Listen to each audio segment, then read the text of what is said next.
Mesdames et messieurs, bienvenue au 16e épisode du H2H Academy Podcast. Mon nom est Nicolas Aubin. Aujourd'hui, avec mon associé, mon partner Pierre-Luc Murray, on reçoit nul autre que Elliott, DG de Qualité Étudiant. Qualité Étudiant, là, c'est un peu comme l'école de vente pour les jeunes entrepreneurs qui souhaitent se lancer à leur compte. D'ailleurs, c'est l'incubateur d'entrepreneurs dans lequel moi et Pierre-Luc, on a en fait démarré notre carrière en business. Pierre-Luc pour commencer, moi qui ai suivi. C'est vraiment intéressant de voir comment ça fonctionne à l'intérieur d'une business qui s'occupe d'aider des jeunes entrepreneurs à s'élever, à performer, puis à caresser un peu le monde de l'entrepreneuriat. Elliott vient de parler de fond en comble, de comment ça fonctionne.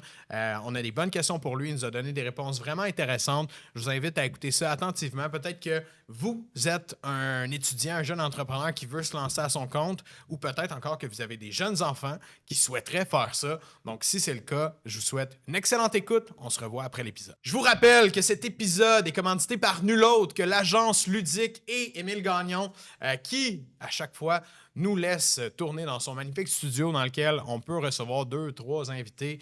On arrive, c'est comme chez nous, il y a du café de servi, tout le kit. Très, très simple de bâtir notre podcast avec l'agence Ludique. Merci encore, Émile. Are you behind on your credit card bills? Good, pick up the phone and start dialing. On vend pas comme on consomme, right? Malheureusement, tu laisses aller ton client à la compétition. All right. Alors, aujourd'hui, on reçoit Elliott, en fait, vice-président chez Qualité Étudiant. Je suis extrêmement honoré de te recevoir aujourd'hui sur notre podcast parce que c'est là que j'ai fait mes premiers pas de l'entrepreneuriat. Dans le fond, à l'époque, c'était Qualité Étudiant Vitronette. Tu pourras nous expliquer qu'est-ce qui a changé à cet égard-là un petit peu plus tard. Mais je suis honoré que tu aies accepté parce que moi, c'est ce qui a changé ma vie personnelle et entrepreneuriale. Puis pour moi, aujourd'hui, c'est important de te donner accès à notre audience pour que tu puisses parler de qu'est-ce que vous faites pour les jeunes entrepreneurs, puis comment vous changez la vie de ces champs-là. Donc, pour te présenter rapidement, c'est ça. Toi, tu as repris la business, ça fait quelques années, puis on va starter direct avec une première question. Cette business-là a eu des difficultés à plusieurs égards, pour plusieurs raisons. Puis aujourd'hui, j'ai eu que des bonnes nouvelles. Alors, j'aimerais que tu nous parles de, justement, qu'est-ce qui s'est passé un peu auparavant, puis comment tu as fait pour l'amener à ce qu'elle redevienne jolie puis intéressante. Je vais commencer en disant que c'est un honneur pour moi aussi d'être ici aujourd'hui. Merci. Je vous suis beaucoup, les boys. Puis on vient tous dans la même place, finalement. Ouais. On vient du groupe résidentiel Qualité Étudiant Vitronette. Puis c'est cool de voir ce que vous faites aussi parce que c'est un peu comme la continuité de ce que nous, on essaie de faire chez Qualité Étudiant. Vous prenez des gens qui ont des entreprises déjà matures puis vous les aidez. Ben nous, on est un peu au début. Là, on les aide au moment où ils n'ont jamais géré de business. Fait que pour répondre à ta question, oui, moi, je suis arrivé en 2020. Habituellement, le processus de recrutement commence genre au mois d'août. Moi, j'ai été signé le 31 octobre. Fait qu'au 31 octobre, en plein Halloween, on m'annonce qu'il faut que je reparte le programme Qualité Étudiant. Il faut que je monte des formations parce qu'il ne restait plus de formation. On est en pleine COVID, on ne peut pas recruter dans les écoles. Toutes les formations, c'est en visioconférence. Fait que c'est un beau défi quand même. Puis à ce moment-là, justement, on arrive de la COVID. L'année d'avant, il y avait eu pour à peu près 42 entrepreneurs, puis il y en a seulement 10 qui ont terminé l'année. Fait que c'est un programme il y a beaucoup de difficultés. Je pense que les gens font les bonnes choses, mais il y a une espèce d'écœur en titre parce qu'il y a eu 2 ou 3 problèmes consécutifs chez Qualité Étudiant. Il y a eu la COVID, il y a eu un bug technologique juste avant. Je ne sais pas si vous avez vécu ça. Puis avant ça, il y avait eu en 2014, je pense, un article contre les peintres étudiants en général. Fait que ça fait comme 3 coups tough que la compagnie subit. Puis la discussion est à savoir, est-ce qu'on ferme nos portes ou on repart avec quelqu'un de l'externe? Parce que je pense qu'il n'était jamais allé à l'externe avec un nouveau directeur. Puis c'est à ce moment-là qui me donne la chance. Toi, tu venais de l'externe. Tu faisais pas partie du réseau à l'époque. Puis de mémoire, je pense les 30 dernières années, c'était toujours un ancien qui prenait la tête puis la direction. Fait que toi, tu viens de l'externe. Moi, je suis le premier externe directeur qu'il y a eu chez QE. J'ai une collège pro, à peu près le même programme. J'avais adoré mon expérience. Ça m'a vraiment mis ça à map. J'ai adoré ça. Il y avait 2-3 affaires qui m'avaient agacé, mais je gardais une bonne expérience en général de ce programme-là. Puis quand je suis arrivé, j'avais quand même gardé un bon souvenir des gens aussi parce que la première chose quand j'ai été engagé, j'ai dit, moi, là, je veux un mentor. C'est hyper important pour moi, le mentorat. Puis je veux que ça soit mon ancien directeur chez Collège Pro qui soit mon mentor.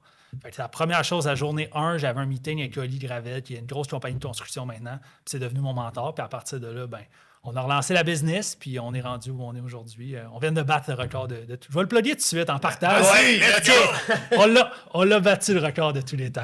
Hey, fait que t'as fait la meilleure année en 2024. Exact. En termes de revenus, nombre de franchisés. Oui, exact. On était une cinquantaine l'année passée, puis on a battu. Le record était à 4 millions en 2014. Puis juste avant que tous ces problèmes-là arrivent. Puis pour moi, c'est important de ne pas juste battre le record en me disant « Ouais, c'est un peu à cause de l'inflation. » Tu sais, genre, on a fait 4,1 millions. Je voulais qu'on le défonce. Parce que tout coûte plus cher, fait qu'on Exact. l'a battu. Fait que je me disais, si on est à 4,1, tout le monde va dire « Tu l'as battu », mais il y a un petit astérix. On a fait, je pense, 6 millions. Fait qu'il n'y a pas de doute. OK, fait que c'est une explosion de genre 33% de ce que c'était. Wow. Moi, j'ai une question. Il y a quand même un gros changement en peu de temps, là, on va se le dire. Là, depuis des années que c'était quand même difficile pour la compagnie de générer des revenus ou du moins d'être profitable, puis que ça perdure dans le temps. Là, comme tu disais, les franchisés quittaient beaucoup à la fin d'une année. Fait que pour les gens qui écoutent, c'est des jeunes, ils essayent l'entrepreneuriat. Des fois, ils voient que ça ne marche pas, donc ils décident de finalement laisser tomber, puis quelqu'un d'autre embarque l'année d'après. Qu'est-ce qui a changé entre ça, qui avait comme un gros, je pourrais dire, Turnover. Ouais, un gros turnover, et là, aujourd'hui, que tu tapes la meilleure année de la business, 4 ans plus tard, 4-5 ans plus tard, ça a été quoi pour toi le changement principal que tu as mis en place là-dedans ou ce que tu vois qui a fait? Je pense que il y a eu plusieurs changements, évidemment, là, mais quand je suis arrivé en poste, on disait qu'il y aurait 4 entrepreneurs sur 10 allaient terminer leur année. Fait que 6 sur 10 allaient quitter le programme en cours de route. Puis l'année passée, on a commencé à 52, puis on a fini autour de 45. Fait qu'il y a eu 7 départs seulement. Merveilleux. Puis la première chose que moi, j'avais dit à Pierre-Luc, tu sais, les coachs à l'époque, c'est ceux qui gèrent les entrepreneurs au day-to-day, qui les accompagnent. Puis il y avait un roulement. Un coach faisait, corrigez-moi, je me trompe, là, 1 an, 2 ans, Ça restait pas. faisait un 30 000 $ par année, plus des petits bonnies s'il frappait fort. Mais il y avait un méga roulement, puis c'était du monde à l'école et tout ça. Puis moi, quand je suis arrivé dans le bureau à Pierre-Luc, j'ai dit, check, cette business-là, je pense que c'est les coachs qui déterminent si ça va fonctionner ou si ça va pas fonctionner. Fait que je veux des coachs qui sont, bien payés, je veux qu'ils soient bons. Puis moi, ma job, ça va être de les former eux pour que tout le reste aille bien. Parce que si les coachs continuellement s'améliorent, bien, tout le programme va s'améliorer sans arrêt. Puis c'est un peu cette idée-là. Ça a été tough à faire passer parce qu'on partait d'une business où les coachs faisaient 30 000 $ par année. Ah, puis c'était bien imbriqué, là. Ouais, c'était ça. Puis tu connais Pierre-Luc, mon Oui, c'est partner. pour ça, je te c'était regarde dans tough. les yeux, puis je suis comme, t'as réussi à faire passer ça, damn! La réalité, c'est que le coach qui était là pour faire 30 000, T'es pas aligné ses il objectifs. était pas aligné sur ses objectifs pantoute, puis c'est pas quelqu'un nécessairement qui avait assez faim pour donner faim aux autres. Là, je veux dire, quand t'es là à 30 000 pis t'es comme les backs, c'est sûr que tu démontres peut-être pas l'exemple. Et pour rien enlever, je dis pas qu'il était pas talentueux, mais c'est la position dans laquelle ça te met avec un filet de sécurité à 30 000 puis un petit peu de bonus par-ci par-là. Puis là, il faut que tu motives des jeunes esti qui s'en vont cogner aux portes à moins 25 esti au mois de janvier. Alors que le coach, il va pas lui-même. Moi, dans ma tête, C'est c'était ça, tu le sais. coach, il faut que ça soit le plus requin de la gang. C'est lui qu'il faut qu'il traîne tout le monde avec lui. Puis le monde fasse comme, OK, il fait moins 25 puis il fait du porte-à-porte pendant 4 heures de temps. C'est lui le leader. C'est sûr, je le suis. Fait que niveau leadership, il fallait que ça soit plus fort. Fait que moi, je suis arrivé avec le concept, j'ai dit, il faut que tes coachs soient bien payés. Puis je suis pas gêné de dire, les coachs font de l'argent. Il faut qu'ils restent longtemps. Puis il faut que je les forme, moi, sans arrêt pour qu'ils deviennent vraiment des machines. Puis la business est partie de là. J'ai trouvé 4 personnes vraiment super qui sont des guerriers. Ils ont chacun leur force, leur faiblesse. Mais j'adore cette équipe-là. On s'aime beaucoup. Puis c'est les meilleurs. Je les adore. Puis c'est eux. Les gens me disent, t'as tout changé. Moi, dans le fond, j'ai juste nommé 4 bonnes personnes aux bonnes places, puis je les ai mieux payés qu'on les payait avant. C'est eux qui font la job. Là. Ça a réorienté la planification stratégique de cette entreprise-là avec 3 ou 4 idées vraiment spécifiques qui ont amené des changements majeurs. Là, c'est souvent le rôle d'un CEO là, qu'on parle pas assez souvent, je pense, sur notre podcast. Mais un CEO, là, sa job, là, c'est pas de faire du day-to-day à tous les jours, mais c'est d'apporter une idée dans une année, moi j'appelle ça des idées à 1 million. Puis une idée comme ça qui met en application, puis tout le monde caresse la vision qu'il amène, puis boum, ça change, puis c'est ça. Vraiment, là, ce que tu nous illustres aujourd'hui, c'est ça. Ça a eu d'impact. Les coachs ont 5 ans, 4 ans. Ils ont 5, 4 ou 3 ans d'expérience avec moi. C'est incroyable. C'est facile de travailler avec eux. J'ai pas besoin de leur apprendre comment coacher quelqu'un en vente. La semaine passée, on faisait une semaine. Tous les coachs allaient sur les terrains. Puis les coachs ont tous été genre du 5 en 6, 5 ventes en 6 estimations. Fait que tu montes à des recrues comment vendre. Tu peux pas aller là puis être 1 en 6, ça n'a pas de sens. Non. Fait que, ils ont été 5 en 6 ou 6 en 6. Les recrues étaient genre, mon Dieu, c'est des vedettes, c'est des machines, qualité étudiant. Puis ça nous aide beaucoup au niveau de la crédibilité. Mais toi, à ton niveau, à quel point ça simplifie ta job de conserver tes gens année après année? Je comprends, la rentabilité peut-être un peu moins parce que tu les payes plus cher, mais le turnover puis la rotation de personnel, ça crée un coût indirect qui est souvent sous-estimé. Là. Fait que ça, moi, je vois vraiment une bonne différence. Puis, tu sais, ça te permet d'être encore plus stratégique puis de prévoir tes prochains coups pour conserver ta croissance. Là, en plein ça. Moi, ça me permet, tu parles souvent d'une zone de génie, là, vous en parlez souvent dans vos podcasts. Moi, ma zone de génie, je pense, c'est créer des formations, des processus, améliorer le recrutement, l'intégration, améliorer la qualité des formations, puis tout ça. Fait que le fait que les coachs s'occupent beaucoup du day-to-day, moi, j'arrive vraiment, j'apparais seulement quand il y a des situations catastrophiques, mais le fait que je travaille dans mes forces, ben, j'ai l'impression que depuis 2 ans, la compagnie est en croissance. C'est fou la croissance qu'on a versus quand j'étais dans les opérations, puis les coachs étaient moins performants, j'ai envie de dire. Ouais, mais en fait, il était moins performant parce qu'en même temps, quand t'es pas rémunéré, t'es pas passionné à pousser comme un malade. Là, je veux dire, n'importe quel fou était capable d'aller sur Indeed pour voir qu'il allait te payer 100 000 par année en étant représentant des ventes. Je me souviens de mémoire, il y en a qui quittaient pour devenir représentant sur la route, porter fenêtre. T'es payé 80 000 par année. Si t'es pour être assis dans ton bureau à faire 30 000, il faut vraiment que tu sois genre intrinsèquement mobilisé pour que ça marche. Fait que ça, moi, je trouve ça... Tu sais, il y a un entre-deux. Je pense qu'il faut avoir une motivation intrinsèque, mais le salaire doit venir avec. Il y a une corrélation entre les deux, surtout dans un contexte de plein emploi comme on a en ce moment, là, tu sais, essentiellement. C'est une tâche qui est difficile là, en soi aussi, là, de faire ça, puis d'aller sur le terrain. Faut que tu aies la motivation intrinsèque. Faut que tu sois évidemment bien rémunéré pour être capable de faire ça puis de mobiliser parce que je me souviens, moi, quand je dirigeais toute l'équipe des franchisés, justement, dans la résidence de sécurité, j'y allais sur le terrain. C'est une des raisons que j'ai quitté, tu sais, au final. J'étais tanné d'aller sur le terrain, là, puis j'étais très bien payé. Là, c'est que mentalement, là, ça faisait 5 ans de porte-à-porte que je faisais en arrière. Là, retourner, aller refaire du terrain, reformer l'ordre, j'étais là, tabarnak, c'est une sapristi de job. Moi, je leur lève mon chapeau pour de vrai parce que j'en ferais encore du porte-à-porte là, parce que c'est tellement un beau moyen, puis on va en parler plus en détail. Là, c'est sûr qu'on rentre là-dedans, mais ça reste que c'est des individus qui apportent je peux dire le bon leadership puis l'exemple aux gens, puis ça vaut de l'or dans n'importe quel business. Puis autant qu'eux sont entrepreneurs, nous, on essaie de montrer ça même à nos entrepreneurs avec qui on travaille, que le leadership, c'est important parce qu'il y a beaucoup de gens, puis tu le vois peut-être au niveau des franchisés, mais des fois, c'est comme « moi, j'ai une business. Fait que là, toi, tu vas faire ça, toi, tu vas faire ça. » Tu sais, on dirait que c'était même... Moi, du moins, mes franchisés, à l'époque, c'était un peu ce que j'aimais pas, c'est que les gens étaient comme « on va tout déléguer. » Puis nos entrepreneurs, des fois, c'est la même chose. « les ventes, je vais déléguer ça. » Wait a minute, c'est qui va montrer le leadership aux personnes à qui tu délègues? Là? Ça marche pas de même. Ouais, 100%. Puis pourquoi j'ai un amour profond pour ce que vous faites chez Qualité étudiant, puis à l'époque Vitronet, c'est que des programmes qui enseignent l'entrepreneuriat dans sa vraie forme, vous êtes les seuls qui le font. À l'école, là, ça s'enseigne pas, l'entrepreneuriat. Genre, le DEP en entrepreneuriat, lancement d'entreprise, c'est que de la théorie, puis tu l'as enseigné, hostie. T'as été prof, toi? Ouais, il a été prof pour ça. C'est que de la théorie à l'université. Ils sortent de là, ils n'ont aucune capacité de vente ou de développement des affaires parce que c'est trop tabou. Il ne faudrait pas qu'un prof du réseau UQ parle de ça. Là. Ça n'a pas de bon sens. Fait que pour moi, c'est vraiment une fierté de vous avoir aujourd'hui pour ça parce que vous êtes la relève. La vraie relève entrepreneuriale, c'est ça. Des personnes qui peuvent être mentorées. Oui, il y a un coût qui vient associé à ça. Puis oui, c'est correct que vous faites du profit parce que il n'y a pas de business qui se respecte dans notre régime capitaliste qui ne doit pas faire de profit. Là. Je veux dire, les OSBL, ils ont toute la misère puis il y a toujours quelqu'un qui s'en crisse plus dans les poches. Ça livrera pas un bon service, on le fait déjà. Fait essentiellement, vous êtes un moteur clé pour l'entrepreneuriat, pour les jeunes. Puis, je pense que, corrige-moi si je me trompe, tu as commencé à même signer des gens qui sont peut-être plus étudiants. Parce qu'au début, c'était juste étudiants. Est-ce que, genre, ça, vous avez migré ou vous restez encore dans cette zone-là? On cherche des jeunes qui ont envie d'apprendre. La majorité sont à l'école, mais j'ai arrêté de me mettre cette barrière-là où je me disais, si tu vas pas à l'école, je te parle pas. Puis on partage un peu cette opinion-là. T'sais, moi, j'ai un bac en administration, je suis content de l'avoir fait. Mais quand les gens me disent, toi, tu as eu un poste de directeur parce que tu as un bac, je me dis, écoute, ce que je sais en ce moment, là, il y a peut-être 3 % qui me viennent de l'école, puis je suis content d'avoir mon bac. Là, ça ramasse la poussière dans mon bureau, puis à chaque fois que je regarde, je suis comme, good job, tu l'as fait.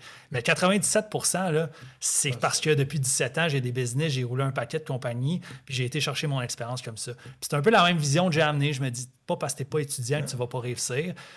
Puis il y en a des étudiants qui embarquent avec nous, qui vont à l'école, mais après un certain temps, ils font crime. Le prof qui vient me parler de comment me lancer une entreprise, il roule avec une vieille Tercel 2008. Qu'est-ce qu'il connaît à ça, lui? Fait que dans le fond, je préfère rester avec Qualité étudiant parce que 8 mois après avoir commencé, j'avais un chiffre d'affaires de 350 000 $. Puis je m'en suis mis 80 000 dans les poches.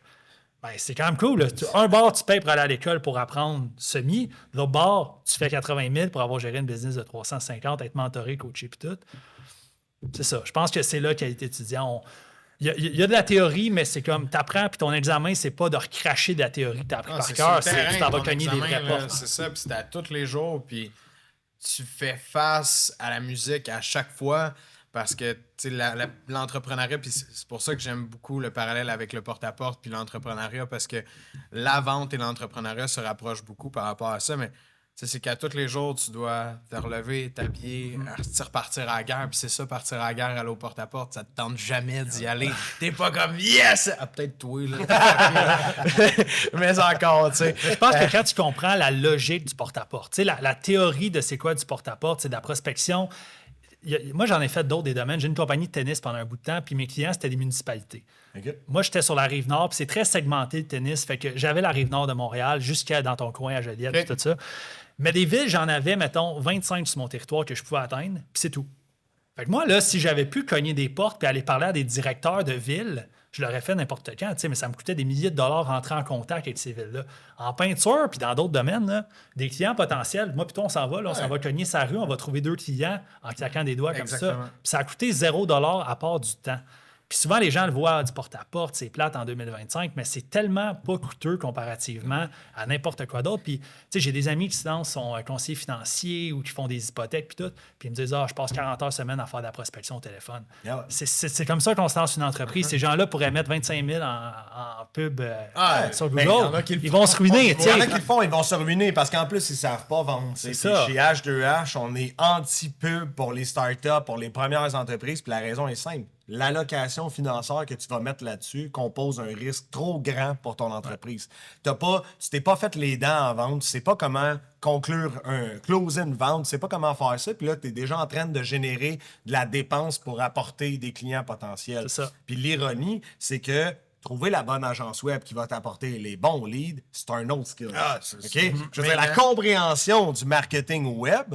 Genre, tu peux donner 2000 $ par mois à une compagnie de gestion qui va te générer tes leads, mais peut-être que c'est des estis pas bons. Puis eux autres, que ça marche pas pour toi, ils vont te remettre la responsabilité des mains, mais tu ne sauras même pas si ils ont raison ou ils ont tort. Ouais. Fait que ça, c'est un blind spot que bien les entrepreneurs qui n'ont pas d'expérience ne comprennent pas. Puis peut-être que les gens m'écoutent en ce moment puis ils sont comme ils parlent mandarin, j'ai rien compris de ce qu'il a dit.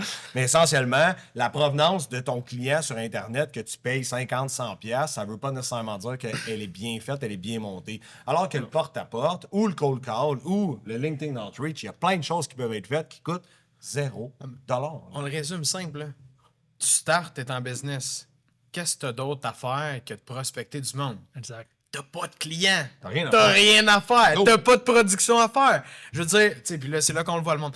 Je vais faire un beau site web. Là, les gens apprennent à faire un site web, à se monter un site web. Je vais me faire une belle page Facebook. Là, ils se montent une belle page Facebook. Mes cartes d'affaires. C'est ça. Là, t'as tout le setup. Tu sais, là, t'es équipé. Là, t'as tout le beau alentour, mais t'as pas un crise de client. Fait que c'est comme si t'as bâti une ville, mais il n'y a pas un chat qui veut venir habiter dedans. Ça t'a coûté cher en crise, mais t'as pas une scène d'hypothèque qui rentre parce que tu loues à personne.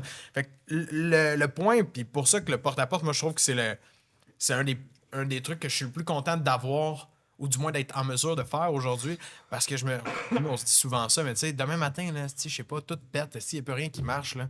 Je m'en vais cogner des portes, me vendre quelque chose, je sais pas quoi, mais je vais aller cogner des portes, je vais vendre, parce que je peux parler à 250 personnes dans une journée. Il n'y a rien d'autre qui te permet de faire ça. Même au téléphone, essaie d'avoir 250 personnes qui répondent dans une journée, c'est tough. Mais aux portes, t'es capable de le faire. Ouais. Tu vois celui qui a son char, il est dans la cour, t'es capable d'aller le cogner.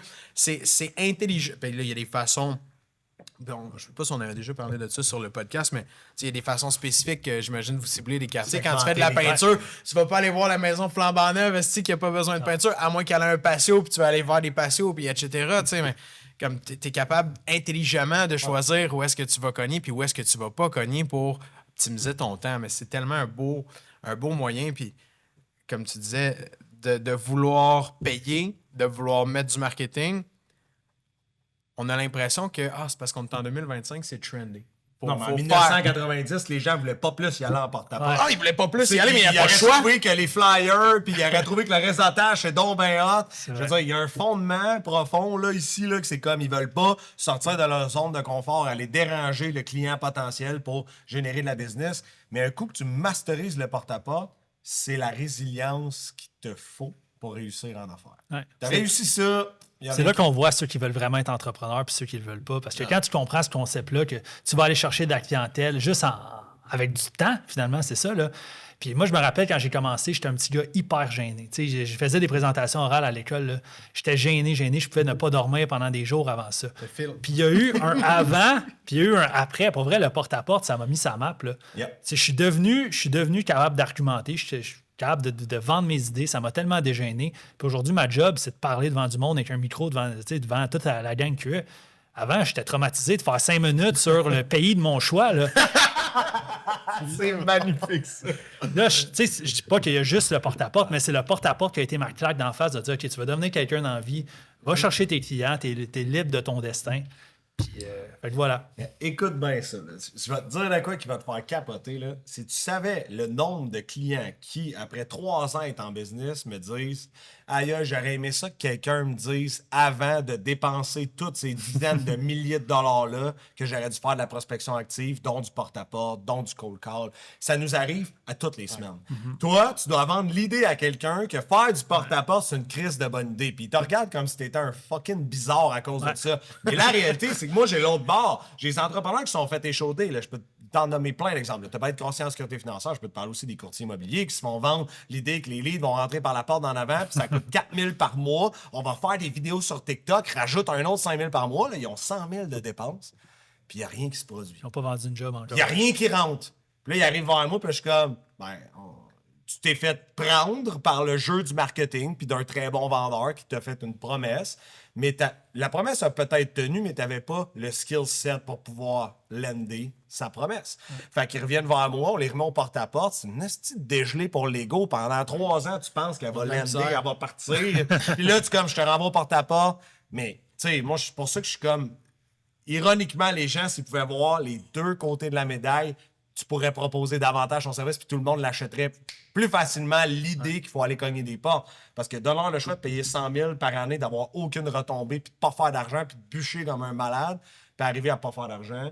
À l'inverse, tout le monde va aller cogner des portes. C'est sûr. Exact. Tu sais que ça a l'air toujours du chemin facile, le marketing. Tu sais, puis Ben, ils font une belle job. ouais, c'est leur ben, travail. oui, ben même Mais nous, ils font de la tu sais, vente eux aussi. C'est c'est ça, un service. exactement, Fait que- exactement. C'est que ça a l'air du chemin facile, puis le porte-à-porte, on a bien beau essayer de le rendre sexy, on va le rendre sexy en comprenant justement, comme tu disais, la logique derrière ça, puis quand on comprend le contrôle que ça donne. C'est comme ça que nous, on le pitch. Tu sais, mettons à ce stade justement des courtiers immobiliers là, qui viennent pour devenir client chez H2H. C'est comme, t'es-tu prêt à aller cogner des portes? Ben moi, j'aimerais ça mettre une stratégie marketing innovante, puis que ça... Non, Sorry, y a pas d'innovation. T'es-tu prêt à aller cogner des portes? Parce que moi, tu me payes pour que je te donne la meilleure stratégie possible pour que toi, tu fasses ton acquisition de clients. En ce moment, t'en as pas. T'as pas une scène non plus à investir. Fait que la meilleure stratégie, c'est d'aller cogner des portes. Ah ouais, je vais le faire. Puis tu sais, pas 3/4 du temps, mais je pourrais dire que 50% du monde, esti, la problématique, c'est qu'ils le font pas. Ils sont pas capables de s'enlever les doigts dans le nez, esti, puis d'aller cogner les portes. Parce qu'à la fin de la journée, si tout le monde le ferait, tu sais, vous, ce que je trouve qui est beau, puis ce que j'adore d'un programme comme ça, c'est le team spirit. Parce que tout le monde y va. L'autre à côté, il va. L'autre à côté, il va. Là, ça se monte. Ton coach esti. vient avec ouais, toi, tout le monde et- te craint, esti, mais tu sais, je peux comprendre. C'est tough, le courtier immobilier qui est tout seul. Et là, le soir, là, il sort de chez eux. Peut-être sa femme, son enfant qui est assis sur le divan. Et 4 heures, là, il se dit OK, je m'en cogne des portes. Je On va te comprends. faire dire non pendant 3 heures. Je c'est comprends tough, que ouais. c'est tough. Je comprends. Mais comme c'est ta responsabilité financière envers toi, puis envers ta femme, ta petite fille qui est assise là, câlisse, parce que, tu sais, ils veulent payer des vacances, veulent faire ci, ils veulent vivre la grosse vie, mais ah non, moi, cogner des portes, là, non, c'est Ben pas... non, mais c'est plate, mais un an après, ce qu'on entend, c'est qu'ils sont plus en affaires, ils sont plus dans le game, ça. ils sont plus là. Parce que c'est drôle, parce que mon beau-frère, il s'est lancé en business, tu sais, puis j'étais comme, aujourd'hui, tu me regardes, ça a l'air de bien aller, sacrément, là. C'est Mais ça. j'ai dit, je vais te rappeler 10 ans en arrière, quand t'étais dans la piscine avec ma blonde, avec la famille, vous chilliez, Toi, tu travaillais barbecue comme un malade. samedi soir. Puis moi, je mettais mon champ à Drummondville, en train de à Drummondville, puis je partais cogner des portes. Ouais. Le samedi soir, le dimanche soir, puis genre, t'as juste oublié que je travaillais comme un esti de malade, là. Je veux dire, aujourd'hui, ça a l'air beau, là. OK, je travaille plus 100 heures par semaine. Des fois, 70. Mais la moyenne, 35-40. Mais j'ai tout oublié ça. Fait que, tu sais, c'est pour ça qu'aujourd'hui, s'il y a des jeunes qui hésitent à faire qualité étudiant, j'ai juste que vous compreniez que fucking la majorité du monde se font pogner par le marketing, mais ils n'ont pas les aptitudes pour comprendre comment convertir ces opportunités-là, puis que le porte-à-porte, c'est la meilleure école de l'entrepreneuriat qui existe. Puis, sérieux, je pense que j'ai cogné 20 000 portes dans ma vie. Tu sais, oui, j'avais un bon talent communicationnel, mais ça l'a boosté aux stéroïdes ce que je suis aujourd'hui, tu sais, parce que le nombre de volumes d'opportunités que tu peux générer, comme tu as dit tantôt, c'est pas remplaçable, c'est impossible. Sinon, on a une statistique. Moi, je suis un gros fan de statistiques avancées. J'adore les statistiques parce que je suis un gars qui vient du sport, puis je sais pas, ça a tant fait partie de moi, les stats. Puis il y a un tableau qui me fascine. L'année passée, c'était une année record, mais j'ai pas juste pris l'année passée, j'ai pris sur les 5 dernières années, OK? Puis j'ai été capable de trouver en moyenne, parce qu'on track ça, nous, le nombre d'heures de porte-à-porte par semaine que l'entrepreneur fait. Fait que j'ai tout écrit ça dans un tableau, il y a des lignes, ça n'a pas de bon sens. Après ça, j'ai été capable de trouver la productivité horaire des peintres. Fait que combien par peintre ils produisent de dollars par heure. Après ça, on fait une semaine de formation en production au mois de mai, puis on évalue sur 30 leur intensité sur le chantier. OK? Fait que 3 stats complètement différentes. Quand tu les mets en ordre, qu'est-ce que vous pensez que ça... Ah, puis le chiffre d'affaires à la toute fin. OK. Quand vous les mettez en ordre, fait qu'on parle, on les classe en ordre de 1 à 15 heures de porte-à-porte par semaine. Qu'est-ce que vous pensez qui arrive sur toutes les autres colonnes? Juste celle-là vient influencer. Corrélation parfaite. Ouais. Je vous montrerai le tableau, vous diriez, ben non, tu l'as truqué ton tableau, c'est sûr que c'est pas ça. C'est parfait, la corrélation. Le chiffre d'affaires, ça part de 20 000 jusqu'à 350 000. L'intensité sur les chantiers, on parle d'une attitude pendant une semaine de temps sur un chantier, corrélation parfaite.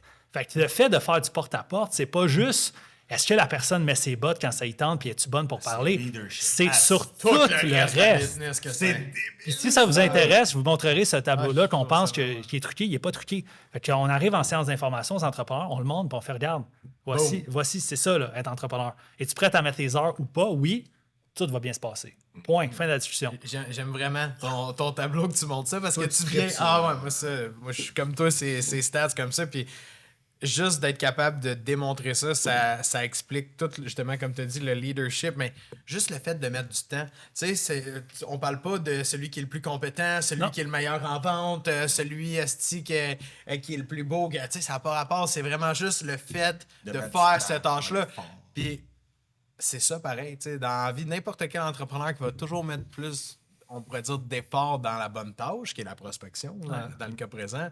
Ben Chris, ton output, là, il va juste être plus gros. Là. Tu peux pas t'attendre à en faire moins si tu fais plus de prospection. Chris, ça va ressortir au bout de Ce qui est fascinant, c'est que ça transcende même sur la productivité des peintres.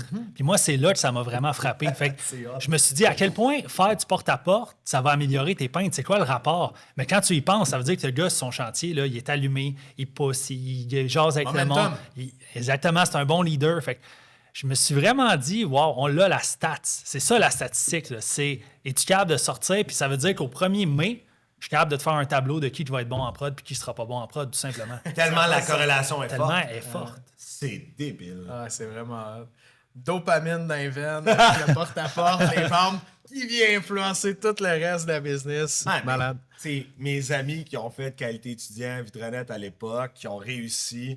C'est mes amis encore aujourd'hui. C'est tous des débiles profonds. Ouais. C'est genre LP, là. Ça, tu vas prendre une bière puis sortir de là craqué comme un Hulk, là. C'est le bon gars avec qui aller, tu sais. J'en garde des souvenirs incroyables, tu sais, parce que, comme je dis, ça a changé ma vie, mais ça a aussi forgé un nouveau cercle d'amis. Tu sais, parce que avant de rentrer dans QE, là, petite histoire personnelle, tu sais, moi, j'étais à l'université à Trois-Rivières, puis mon environnement à l'université, c'était que de la drogue, que de la boisson. T'sais. Un jeudi soir, faire de la poudre au bar, c'était bien normal. Puis pour moi, sortir de ça, rentrer dans le QE, puis me rendre compte qu'il y avait du monde qui pensait comme moi. Qu'il y avait du monde qui était intense. À l'école, il y avait personne qui était comme moi. J'étais comme le petit fucké de la gang, là, tu sais. Puis là, je suis rentré dans cet univers-là, mais quand t'es 50 fuckés ensemble, on se dit, ça crée une nouvelle normalité, puis ça l'a établi un nouveau standard. Je me suis fait des nouveaux amis, un nouvel environnement, une nouvelle façon de penser. J'ai lâché la drogue, la boisson, puis ça a changé ma vie bout pour bout. Encore fucké, par exemple. Ouais, ça, oui. Je considère encore j'ai un niveau d'énergie un peu démesuré. Mais d'être avec des gens qui sont comme ça rend le tout pas mal plus harmonieux, puis ça donne un sens à la vie puis à l'entrepreneuriat beaucoup plus intéressant. Je pense que je me serais jamais lancé à mon compte si c'était pas de qualité étudiante. Pour vrai. Parce que j'avais tellement personne dans mon environnement qui faisait ça. Tu sais, mes parents, c'est des ouvriers, une adjointe administrative. Dans ma famille élargie, il y avait un propriétaire de quincaillerie. Il n'y avait personne qui faisait ça. C'était comme fucking impossible de parler à quelqu'un, là, tu sais. Puis c'est ça. Puis les entrepreneurs, je sais pas comment vous le voyez, vous, mais les gens comprennent pas vraiment la réalité quand on parle de notre entreprise. Puis à un moment donné, tu as du succès, puis là, tu fais un meilleur salaire, puis les gens sont comme, ah, ben toi, tu sais, tu fais de l'argent, mais ils oublient, comme tu dis, tous tes efforts que tu as fait. Mais au début, c'était eux qui te disaient, ouais, mais ça marchera jamais, tu fais du porte-à-porte. Ouais, c'est les mêmes qui disaient que ça quand ça marche pas, le monde te dit, au début, les gens te disent, ça marche pas. Puis quand ça marche, ouais, ben toi, on sait bien, t'es entrepreneur, hein, tu fais jamais rien de tes journées, si tout le monde travaille pour toi. Fait que c'est tout le temps négatif. Ouais. Puis le fait d'avoir justement ce réseau-là de fuckés comme nous, même pour moi, là, je veux dire, c'est mes entrepreneurs, mais d'être entouré de 60 fuckés, comme tu les appelles, qui ont faim, qui travaillent comme des malades, qui envoient des photos d'eux à tous les soirs en porte-à-porte avec les cils gelés. Moi, j'ai envie d'être plus sharp à tous les jours. Fait que même moi, ça me stimule. Puis c'est le fun de savoir que t'es pas le seul fucké de ton coin, qu'il y a d'autres personnes autour de toi. Ah, juste ça pour l'aspect environnemental, tu sais. Comme on en a parlé souvent, mais tu sais, moi, ma mère, justement, elle comprenait pas là, quand je disais je m'en vais cogner des portes. Elle comme, non, c'est pas une job, ça, cogner aux portes, tu sais, pour vendre. Ça n'a pas de bon sens, là, c'est pas une job. J'avais, ouais, mais je te dis, là, moi, c'est ça, je vais gagner ça, je vais faire ça. Moi. Tu sais, elle voulait pas comprendre parce qu'elle était stressée pour moi qu'elle allait faire ça. Moi, j'ai une question pour toi, justement, par rapport à ça. Vous engagez beaucoup de jeunes encore, tu sais, à ce jour. L'environnement que vous avez bâti, est-ce que c'est suffisant pour justement les garder motivés puis les garder alentour ou vous mettez quand même, je peux dire, des outils du support alentour parce que ça peut être très difficile. Puis même si les parents veulent toujours bien faire, mais souvent, c'est eux des fois même qui mettent un frein. Ils sont des bloquants pour les jeunes parce qu'ils ont peur puis c'est correct. Mais comment, est-ce que vous avez un système pour les aider? Est-ce que juste l'environnement fait la job pour ça? Super bonne question. Ça fait partie de mes stats avancés, ça. Okay. J'ai réalisé qu'il y a 5 fondamentaux pour réussir chez Qualité étudiant. Puis un de ceux-là, c'est l'influence. Fait que les gens autour de toi. Est-ce que les gens embarquent dans le projet? Est-ce qu'ils sont pour ça? Ou ton père est complètement contre le projet puis il va te mettre des bâtons dans les roues à chaque fois? Parce que je pense que si un jeune vit chez ses parents puis ses parents sont contre le projet, ça ne marchera pas. Fait que si je prends un jeune... Moi, je dis, si je te prends, je prends tes parents avec toi. Il faut qu'on soit une équipe, tout le monde ensemble. Fait que des rencontres avec des parents, je n'ai fait un paquet. Shit. Parce que si ça ne marche pas avec le père ou la mère, il y a un moment donné là, où il va sortir en porte-à-porte pendant 3 heures, il n'y aura pas de résultat, puis tout va sacrer là. T'sais. Il va avoir l'influence Son externe. père va l'attendre à la maison, puis il va dire, je te l'avais dit que c'était de la merde. Parce que tu poses la question, toi, as-tu déjà abandonné parce que tes parents t'ont dit d'abandonner? La réponse est, ben non, moi j'ai la tête dure, impossible.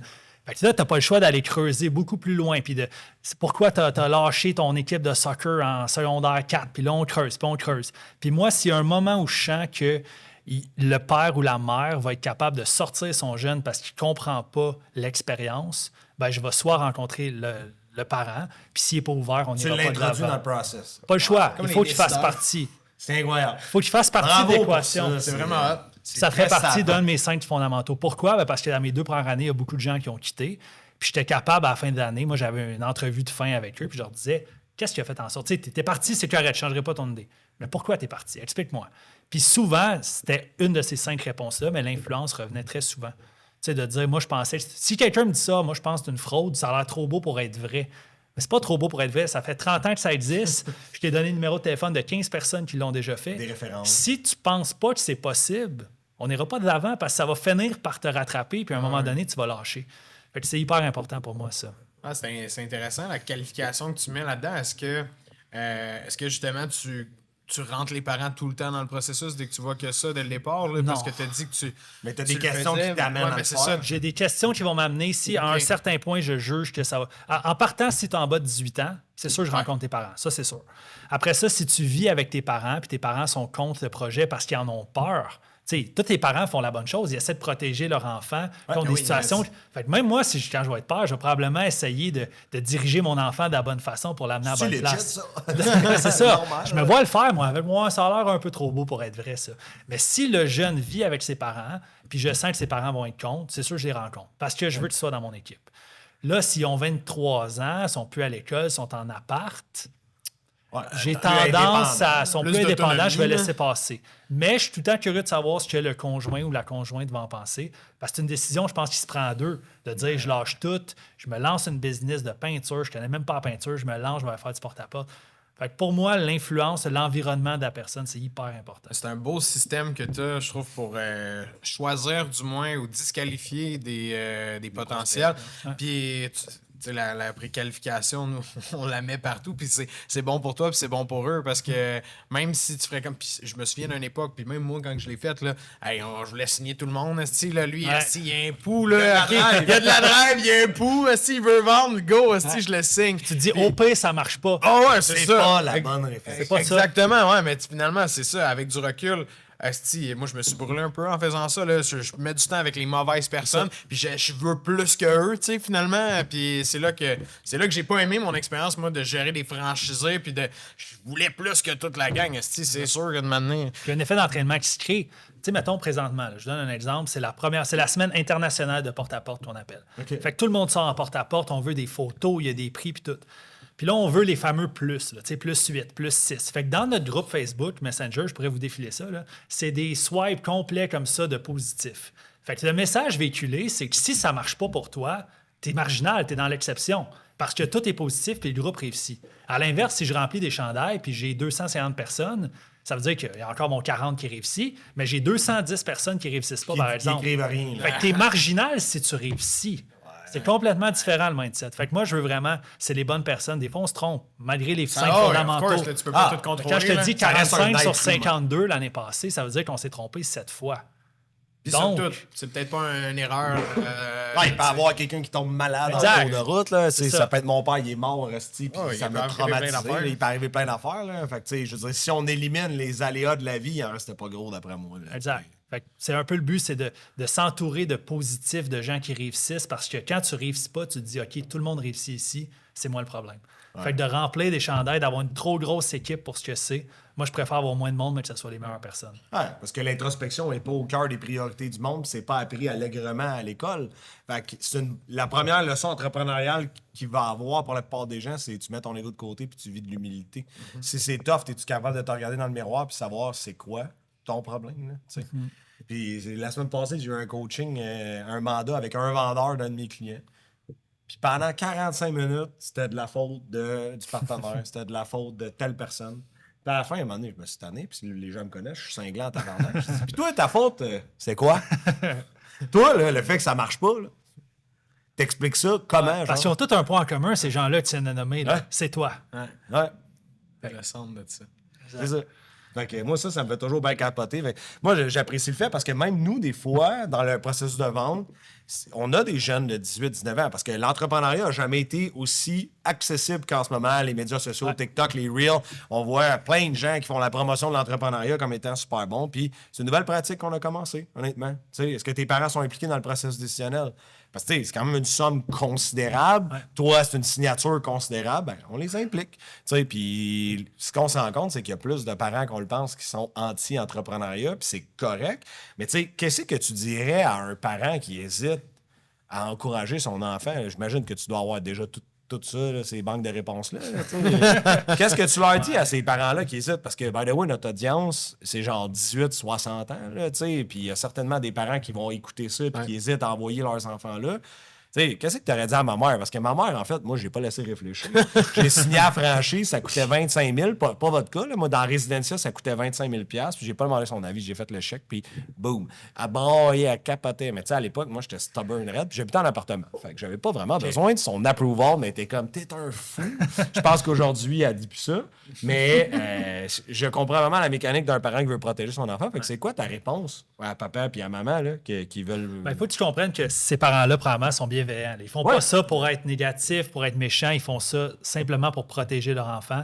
Il leur arrive avec un projet qui a l'air plus grand que nature. Tu sais, des jeunes de 18 ans, je vais me lancer en peinture. Puis je vois très bien la scène dans la cuisine là, où le père, il dit « Ouais, t'as jamais peinturé de ta vie, tu vas pas te partir en peinture, ça n'a pas de bon sens. » Je le vois, je suis capable de le voir au bout.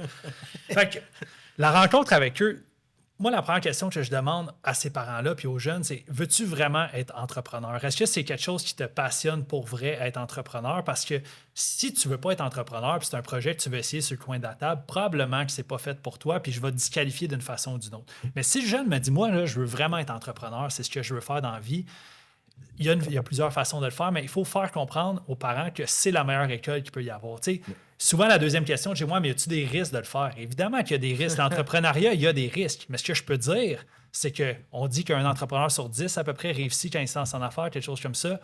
Chez QE, l'année passée, 8 sur 10 ont fait du profit. Fait que C'est une super si tu veux te lancer en affaires, je te dis pas qu'il n'y a pas de risque, je te dis pas que tu vas réussir à 100%, mais tu as 80% des chances de réussir. Puis si j'amène mon deuxième tableau en arrière qui te dit si tu fais tes affaires, ben, tu vas réussir. Fait que mon 20% qui ne réussissent pas, ça veut dire que tu ne faisais pas leur affaire. Fait que si votre jeune veut vraiment réussir, moi, je vous dis, là, des filets de sécurité, il y en a à peu près 5 dans cette compagnie-là.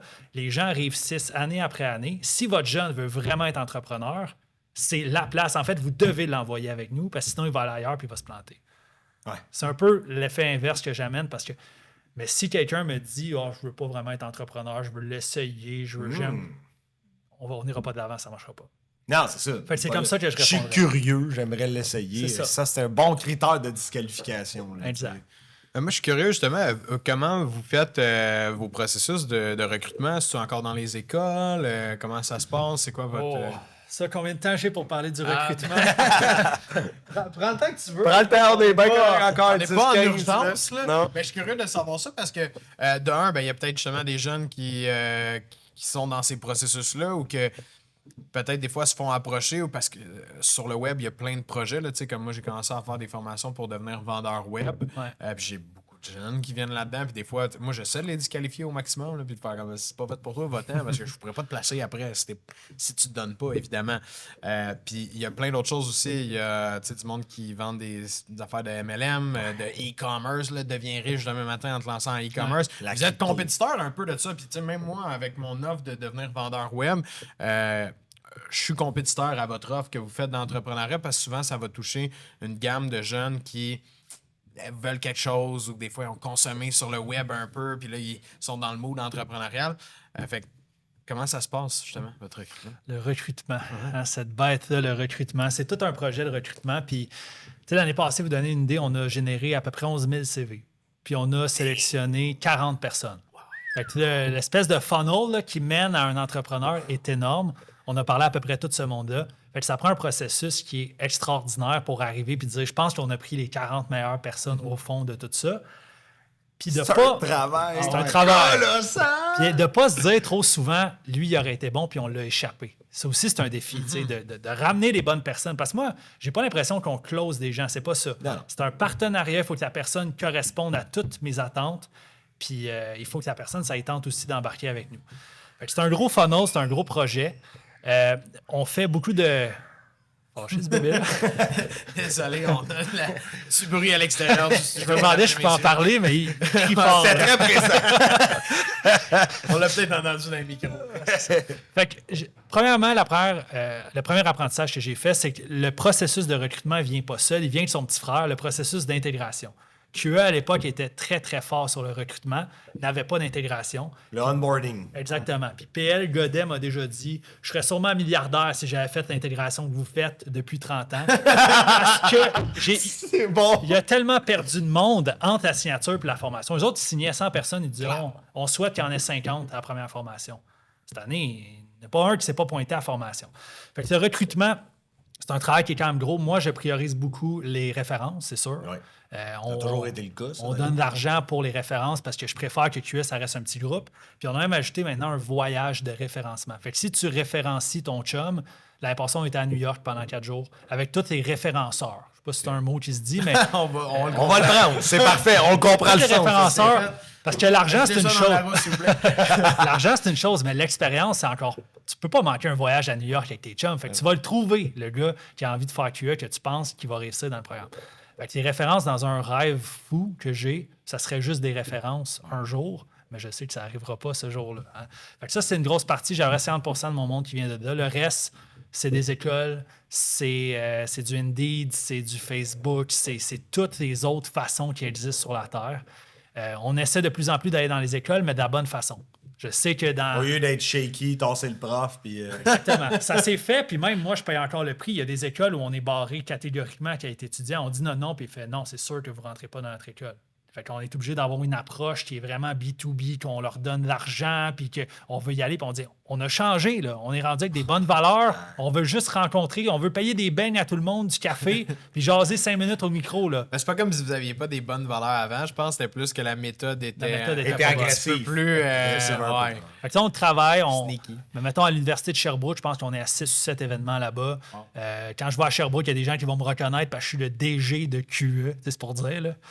Fait que on est très, très, très connus. On commence à être pas pire à Trois-Rivières, mais c'est à rebâtir. Mais un jour, ça serait référencement et école seulement.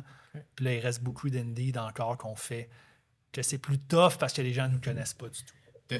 T'as dit tantôt, c'est des jeunes qui veulent être entrepreneurs. Ouais. C'est quoi ce profil-là d'un jeune qui veut être entrepreneur? Ça ressemble à quoi à vos candidats? Je suis curieux de voir Les cette fondamentaux, relève-là. mais c'est Ouais, quoi les ouais. fondamentaux de l'entrepreneur que tu cherches? On commence vraiment à savoir ce qu'on cherche puis ce qu'on veut pas. Là.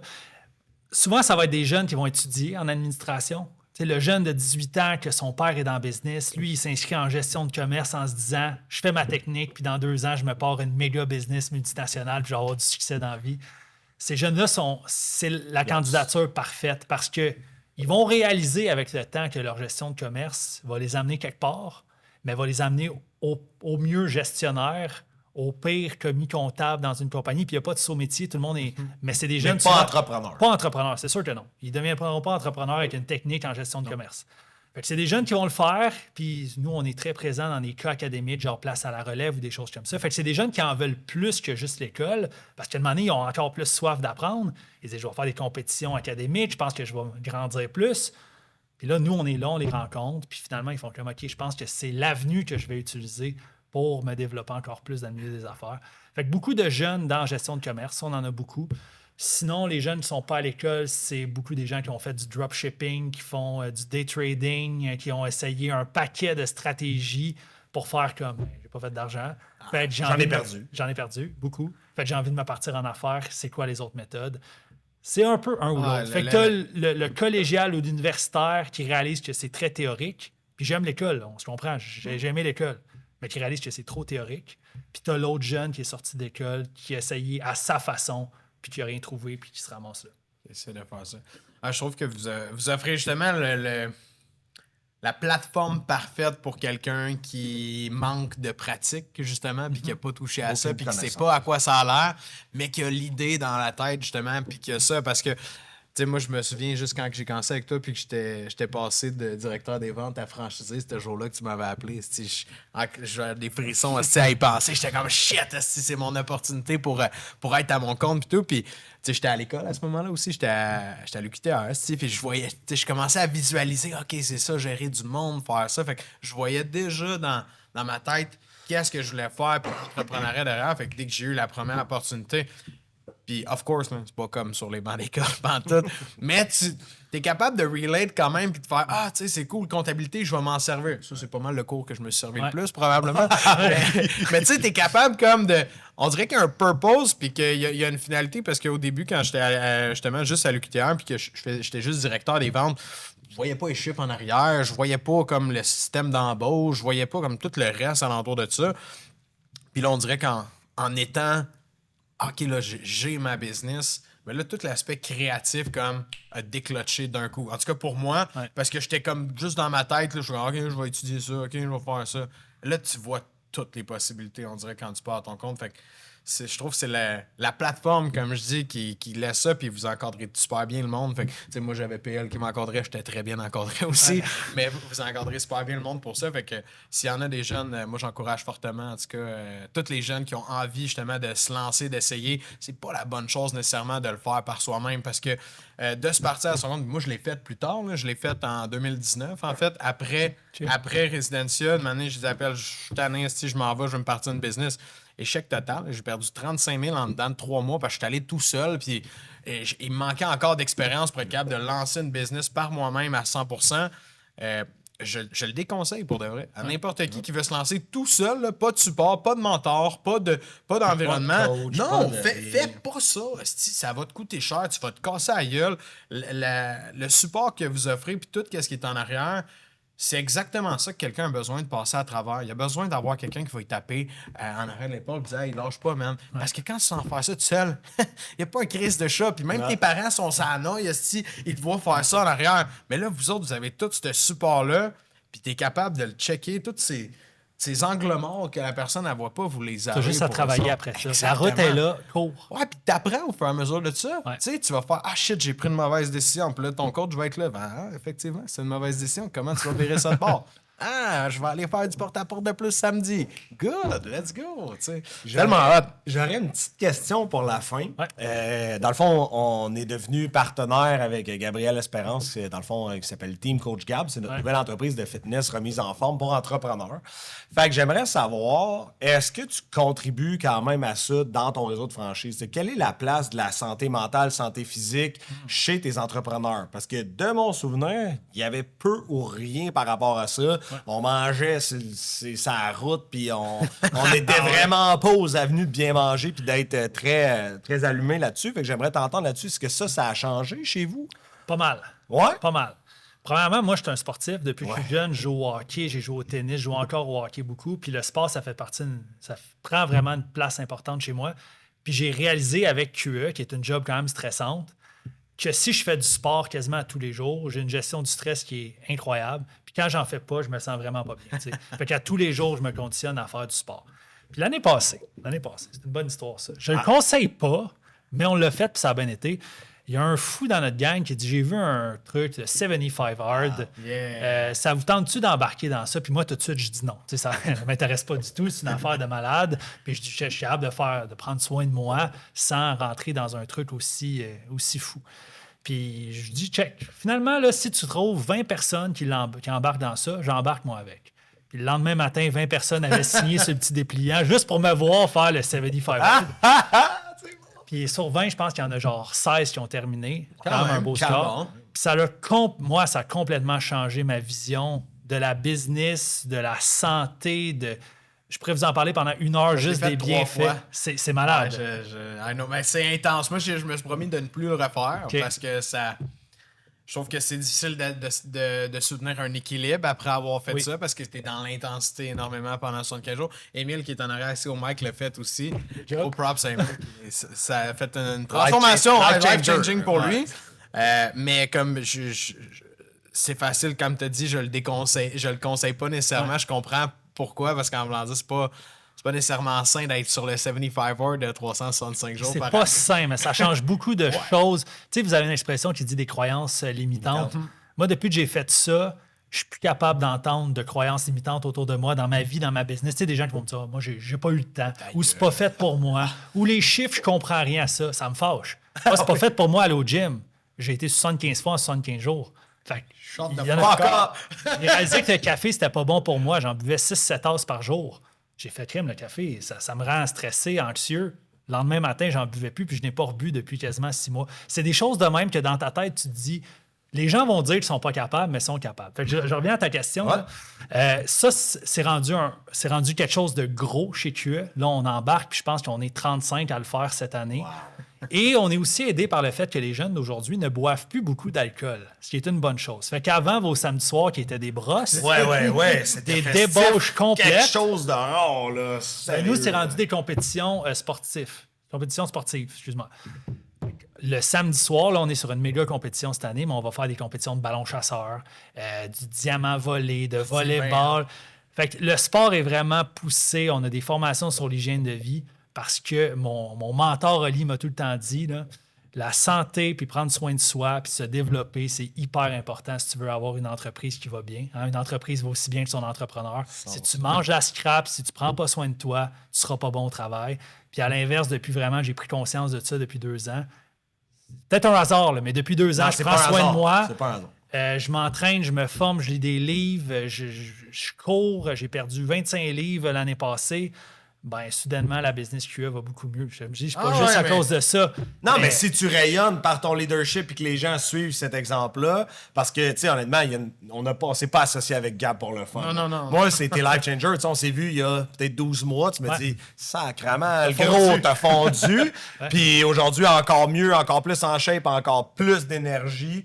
Pour nous, c'était une transition qui est marquante. Ouais. Tu sais, je pense qu'on a fait 3 fois le chiffre d'affaires. Pourtant, même nombre d'heures, un peu plus de stratégie, mais comme, j'ai du fucking gaz d'avion dans mes veines là, en ce moment. Là, tu sais. Fait que ça, moi, je pense, puis c'est pour ça que je pose la question, puis je suis vraiment content d'entendre ça. Puis c'est vrai que c'est cool que les jeunes boivent moins. Parce qu'à l'époque, c'était genre, travaille fort la fin de semaine pour s'éclater. Genre, sérieux. Ouais, mais on montrait pas tant l'exemple non plus, là. Nous, notre recrutement, on fait ça à micro-brasserie. Bientôt, on va aller prendre une bière, finalement, c'était 4. C'est ça. Fait que, mais bien content de l'entendre. Merci beaucoup de ta réponse. Je ferai un petit mot de la fin. Tu sais. Honnêtement, pour tous ceux qui hésitent à faire qualité étudiant, je réitère, c'est la 3e fois que je le dis dans la dernière heure. C'est quelque chose qui a changé ma vie de façon drastique, puis je remercierai jamais PL, puis qualité étudiant au sens large, puis l'environnement que ça m'a créé, puis ça... Genre, je remercierai jamais quel impact ça a eu sur ma vie personnelle et professionnelle. Fait que si vous hésitez à faire ça, contactez Elliot, il saura vous rencontrer puis vous poser les bonnes questions pour savoir si vous êtes les bons candidats pour y aller. Fait que merci d'être venu aujourd'hui. Merci, Elliot. Let's Ça go. fait plaisir, c'était super le fun. Number one. On s'en refait ça quand vous voulez. Yes.